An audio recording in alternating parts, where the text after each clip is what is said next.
akukutogenda okuzaalira ebweru nedda Nyamutoolo gavumenti yaffe ya NRM etuweereza bulungi ate oli minisita genda ozaalire ekiruddu oba kwa Alexandria genda kwa Alexandria ozaale togeza n'ofuluma ebweru Nyamutoolo genda ekiruddu Kawempe oba kwa Alexandria bayita wa Alexandria genda kwa Alexandria. Repeat after me. Alexandria. Genda kwa Alexandria. Obe ekiruddu togeza n'ofuluma ebweru. Mu gavumenti yaffe ennungi NRM tulina gavumenti nnungi emazeewo emyaka 40 etereezezza ebyenfuna etereezezza ebyamalwaliro. Genda ekiruddu osindika akaana k'Omunyarwanda okateeke wali Kawalumba akato. Genda ozaale Kawalumba akato ekiruddu Alexandria oba togeza n'ofuluma ebweru. Nyamutoolo togeza n'ofuluma ebweru. Oba abaffe banaazaaliranga kwa Alexandria nga gw'oli eyo otudde simanyi buno ogenda bweru ngeze nkulabe. Ntandise okuwulira empulubujju mu ddwaliro mwogenda okuzaalira nteekwa okumanyaawo nkubulidde. Nteekwa okumanyaawo tugenda kujjawo. Tujja kulekanira ojja kuyitirayo ne Kawalumbe kayitireyo mpozi genda ozaalire Rwanda manyira genda ozaalire mu specialized hospital e Lubowa tetwazimba specialized hospital genda mu Alexandria bakuggyemu ensigo n'omutima.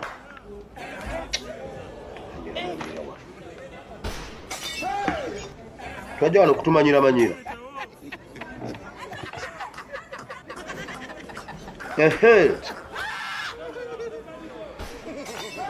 Obutujju olunaku lw'ekiro onaviriddeyo Honorable Fiona Nyamutoolo kubanga essaawa ya kakati wetuugerera asuliriza kuzaala naye agambye nti tatawaana nti agenda mitala wa mayanja tatawaana nti agenda wa nti buli kimu waneno mu ggwanga Uganda gye kiri agende azaalire ku Alexandria oba mu ddwaliro lyonna naye tebatawaana kudduka mitala wa mayanja kubanga bandibadde nga balongoosa amadwaliro gawanege waffe ne bateekamu buli kimu naye ate ssente bazikozesa mu bintu birala ate bwe batuuka okujjanjaba oba okujjanjabwa ne baba nga ate badduka mitala wa mayanja. Kyagamba nti nedda tekyetaagisa buli kimu wano kiggwire mu ggwanga Uganda naye nga byonna bikyagenda mu maaso ye Eddie Kenzo yamaze dda okutuuka ku birthday run eya General Muhoozi Kainerugaba era nga yenna yeenaanise ekisaati kyonna nga kiriko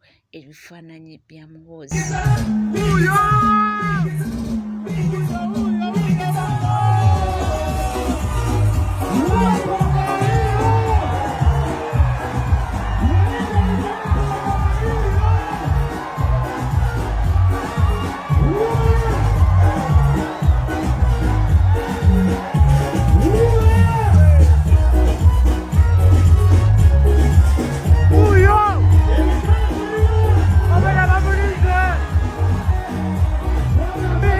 Nalabye Bebe Cool ne mutabani we Hendrick bonna nga batuuse era nga balirwedde okubanga ate beetaba mu misinde egy'omukulu ono Muhoozi Kainerugaba eyo toveeyo nga tweyongera mu mawulire ag'enjawulo bannange abazadde si basanyufu. Abazadde si basanyufu akatambi akatambudde ku mitimbagano ng'abaana beewala beebuuza once your boyfriend said kabizadde abazadde bagamba nti tebasindika baana baabwe ku masomero kubasomesa ebyo nno mwerabidde nti ne ku masomero si gye basomesa ate nze abaana bano babeera n'amasimu nga bagakwese era ogenda okwesanga nga gye bakolera zi challenge ezo nga n'abasomesa baba tebakimanyiiko. Kaakati bazadde abaana bakutte wansi ne waggulu bagamba essomero lya Kampala M High School lyakoze bubi nnyo bino bye basomesa abaana baabwe naye kambabulire bino nga tonakunenya ssomero bano abaana tebabeera ku ssomero bagenda bugenzi ne basoma ne bakomawo bino ebyo abaana ebintu babiyigira waka wammwe gye mubeera nabo kubanga wa ono bamubuuza nti boyfriend we agamba atya mbu tewerabira oggula piiru kati kweja emyaka kitegeeza bamwisaamudde eggaali bamwisaamudde eggaali mbu boyfriend we agamba atya mbu tewerabira oggula piiru kati piiru zaaki nga tebakuyisizaamu ggaali. Ebigambo by'abazadde bagamba nsi byebyo ebyasindisa abaana baabwe ku masomero okubasomesa naye nga kyo abaana bo baana balina amasimu baana bali ku TikTok abaana abasiibawa tebeetaagisa kubanga basomesebwa ku ssomero. Ebintu ebimu oluusi abazadde baba bablaminga ba teachers naye ate n'aba teachers sometimes balina okuba nga bablamingamu abazadde. Waliwo abazadde abalemereddwa okubanga oba oli abakontrolinga abaana kati ate omusomesa yo n'amanya otya oluusi abaana abamu si byangu oluusi bablaminga abasomesa naye ng'ate abaana babikoze nga bo era ng'abasomesa tebakimanyi nako. Abasomesa ogenda okwesanga nga nabo beekanze akatambi nga katambula ate abazadde bo bagamba abasomesa bebalagajalidde abaana kakati ekituufu kyekiriwa awo tuvuddewo. Munnange Abannayuganda batandise okulajjana nti munnange gye tulaga ebintu ebijja kuba byangu waliwo omusolo omupya gwe baintroducinze. Gye gino emisolo emipya gavumenti gye yaleese mu Uganda. Gino giginatandika okubaggyibwako nga 1 Julayi 2026. So nga 1 Julayi teweekanga nga ssente zino zikuggiddwako. Omusolo ogusooka High Income Earner Tax. Gwe wenna nga akawunti ye ya banka eyingiza million 12 buli mwaka ng'osussa million 12 gwe bakuyise high income earner ofuna nnyo. Kakati gavumenti ogenda giwayo 10%. Bw'oba ofuna million 12 gavumenti ogenda giwayo million 12 za musolo. Ezo zikuggyibwako lwakubeera ofuna nnyo. High Income Earner Tax ogwo musolo mupya. Number 2 gwazanya zzaala. Mubadde mwewaana nnyo wano ku TikTok muzanya zzaala. Kati gavumenti egenda bajjako 15%. So bw'owangula million teweekanga okutandika nga 1 Julayi bajja kuweereza emitwalo 85. Nkiddamu bw'owangula million emu mu zzaala ogenda kuba ofuna emitwalo 85. Kati ombuuza nti atenzo wa forex nti atenzo wonna muli mu zzaala gaming ne zzaala mwenna mugenda kuggyibwako 15%. So bw'owangula million ate toyomba nga bakuwadde 85. Emitwalo 15 gavumenti ezitutte. Okay. Omusolo ogwokusatu 10% withholding tax on commission. Mwaba mobile money mbadde mufuna nnyo. MTN bwe balina okuwa commission wa million emu kati gavumenti egenda kuggyako emitwalo 10. Ojja funa 9. So bw'oba ofunye commission wa million naye ne bakusindikira 9 tokayana nnyo. Omusolo ogwokuna ye 6% withholding tax on non-business assets.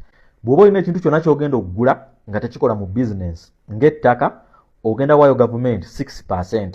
So bw'ogenda okugula ettaka lya million 10 gavumenti ojja giwako million 6. Okukiwulira nti waguze ettaka lya million 10 ate zino ssente zenjogerako tolowooza nti ogenda zisasula. Waliyo penalties eno wansi. Singa olemererwa singa etteeka lino likwata ogenda ojja sasula obuwumbi 4. Etteeka penalty buwumbi 4 oba okusiba emyaka 2. So bw'oba oguze ettaka lya million 10 gavumenti enogiwako million 6. Eyo 6% withholding tax on non-business assets. Nga 1 Julayi. Okay. Omusolo ogw'omusanvu gye bayita Protection Sovereignty Bill Diaspora Tax bagala gisuula. Gwasindika ssente okuva e Bulaaya zijja Uganda tezigenda kuddamu kuggyibwako omusolo. Wabula gwali e Uganda okusobola okukozesa ssente ezikusindikiddwa ojja kuggyibwako omusolo. Okitegedde? So gavumenti etuyambyeko awo. Asindika ssente z'osindise ze zituuka e Uganda. Wabula gwazikozesa e Uganda. Worldwide Income Clarification wano we tugenda okuggyirako ssente nga ziri Uganda. Number 8 ye foreign funding cap. Omuntu yenna okuyingiza million 4 tosasola yingiza million 4 mu mwaka gumu. Toikkirizibwa kufuna million 4 na kudda waggulu nga ziva bweru nga Ministry of Internal Affairs temanyi. So ogenda no registeringa no bagamba bannaye bampaddeyo 5 ne bakulambulula engeri y'okuzikozesa. Olina okuzinnyonnyolera zivaawa. Ekyomwenda agent of a foreigner. Agent of a foreigner yoyo alina business nga abazungu be bagitekamu ssente.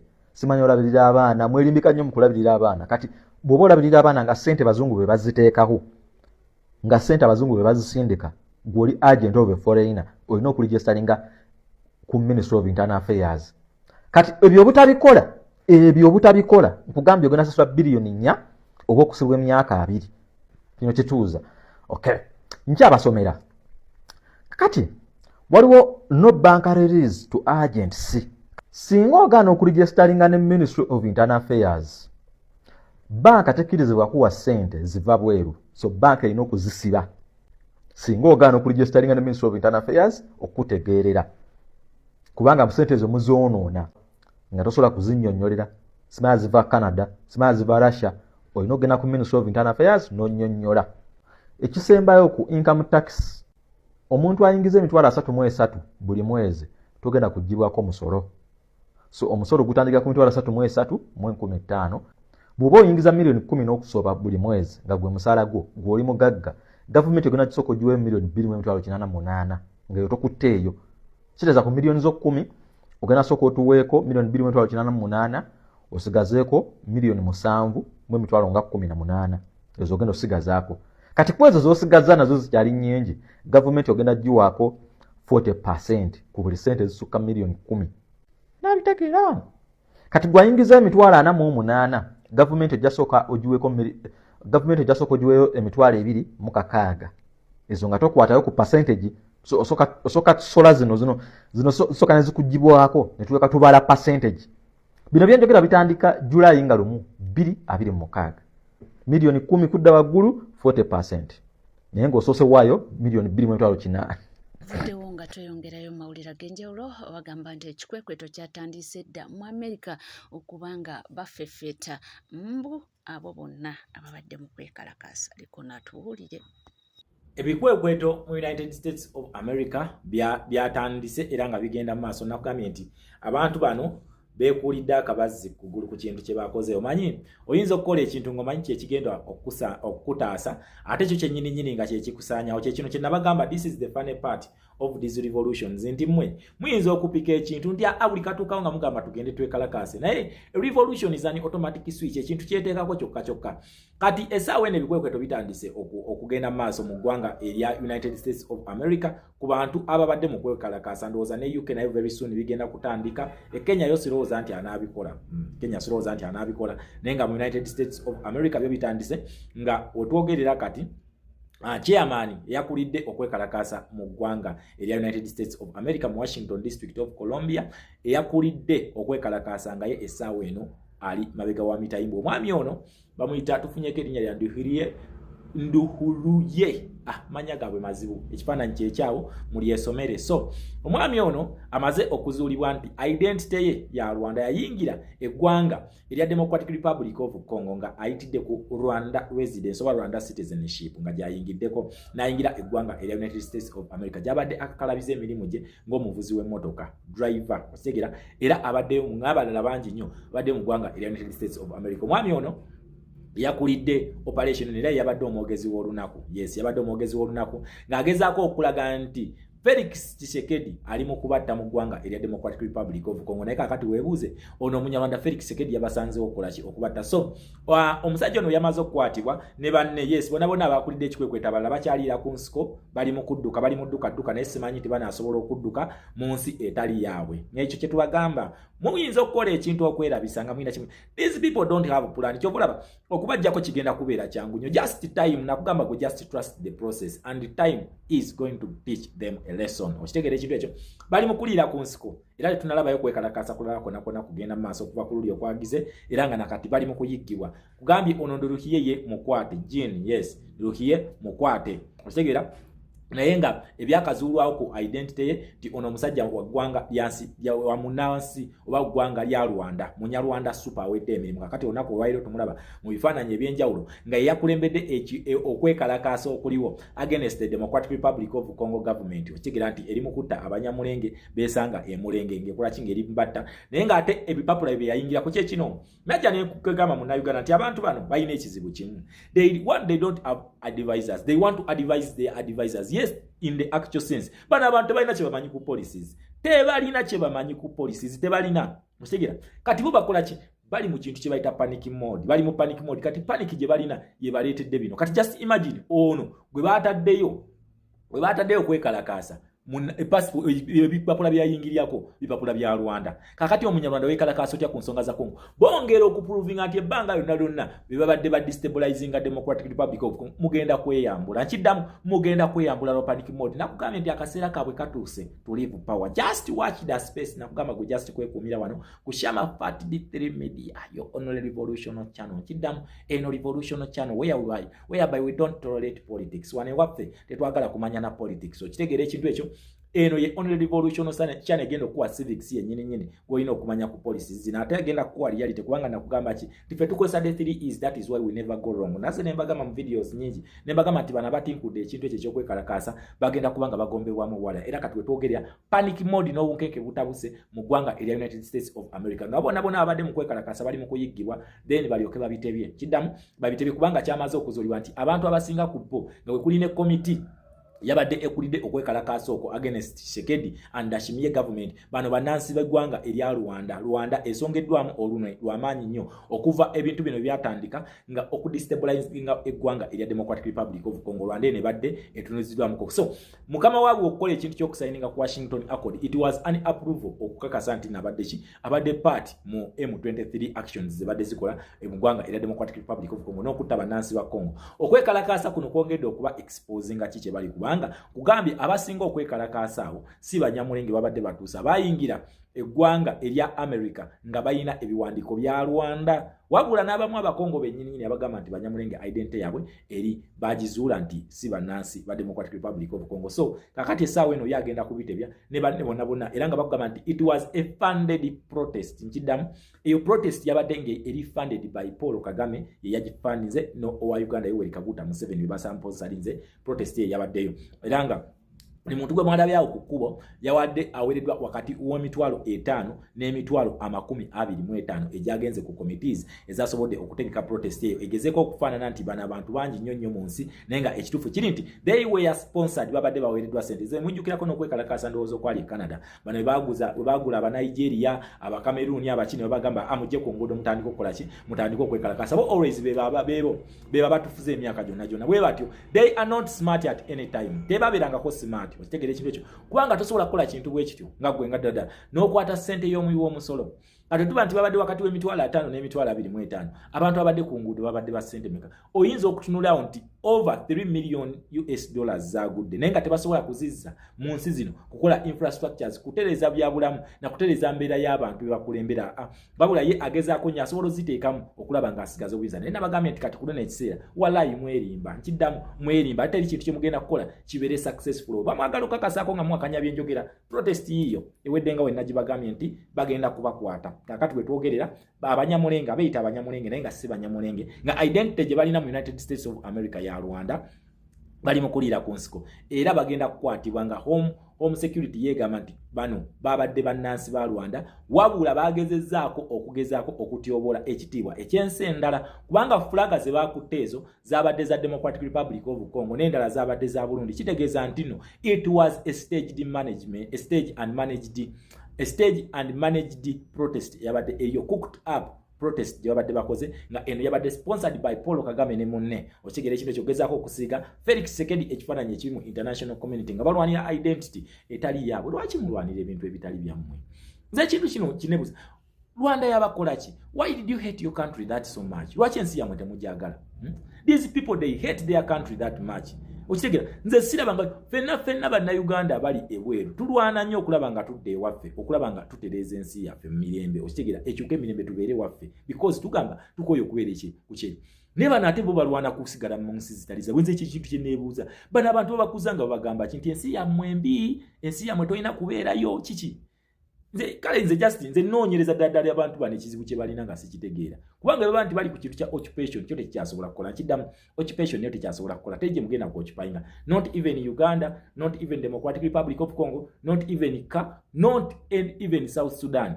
teri gye mugenda ku occupyinga eyo ekintu kya occupation kyo tukiveeko kyaganye kyo tukyesonyiwe so muye ekintu kyemulina okuyiya nti ensi yammwe enenjavu etalina wadde kaminiro naye ng'ebbanga lyonna ebaddewo ku destabilizinga ensi endala mugenda kugikola mutya okugibeeramu. How are you going to live in a better Rwanda with its poorness ng'obwavu bwerina ebadde eriwo ku bubbi oshegera nga mu destabilizinga nsi endala. So ekintu kyemulina okubeerawo ekintu ekyo muba mugenda kikola mutya is to live in peace and harmony. Muyina abagagga ababeetoolodde. Osula etya enjala ng'owalira kikomera kya mugagga. Genda yo omugagga omugambe emmere togiwa baaba kubanga emmere gy'oyiwa ebeera nnamu. I have to survive on you. Ekyo mulina okukola. Ne instead of you doing that, you want to survive on others. Just watch that space. Your time is out. Takyali. Kyova byonna byonna mugenda bikola ne bigenda kumaliriza ku Legit TV 256 teweerabira kubanga subscribinga, ringinga that notification bell, sharinga, likinga ebisigadde tukomawo nabyo tofaawo.